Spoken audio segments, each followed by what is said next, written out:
Merci de choisir TPT Plus pour vous informer, madame, monsieur. Bienvenue au bulletin d'information. Ouvrons-le au Congo-Brazzaville pour dire ce vendredi 15 août 2025, la République du Congo va célébrer le 65e anniversaire de son indépendance sur le thème Mobilisé dans la paix, ensemble poursuivons la marche vers le développement.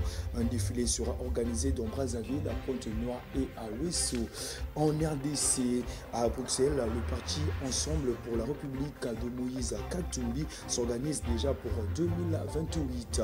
Réunis en conclave les 12 et 13 août, le mouvement de l'opposition en exil veut relancer sa machine politique et se positionner pour les prochaines élections générales en RDC après avoir refusé de participer au nouveau gouvernement de Félix Tshisekedi. Au Nigeria, alors que Genève négocie un traité mondial pour mettre fin à la pollution plastique, Lagos, la plus grande ville du Nigeria, affronte chaque jour une crise environnementale majeure. Ces 20 millions d'habitants produisent 13 000 tonnes de déchets quotidiennement, dont plus de 2500 tonnes sont plastiques. Aux États-Unis, le président russe Vladimir Poutine et le président américain Donald Trump doivent se rencontrer en Alaska ce vendredi 15 août, marquant le premier sommet depuis le début du conflit en Ukraine. Il n'est pas certain que les pourparlers aboutissent à un accord de paix, mais de nombreux habitants de Moscou ont bon espoir.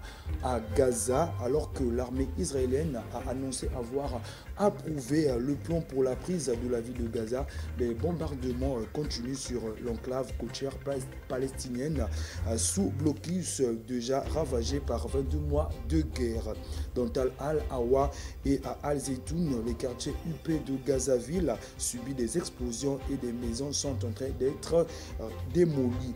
La ville de Gaza, qui était aussi le cœur médical de l'enclave, se retrouve privée de tout.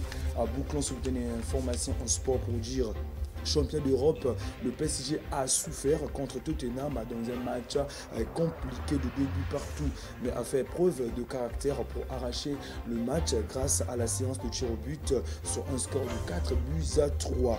Et le PSG remporte la première Super Coupe d'Europe de l'histoire pour un club français. Voilà, c'est par là que nous mettons un point final à ce bulletin d'information. Merci à vous de l'avoir suivi. Ensemble, partageons l'information.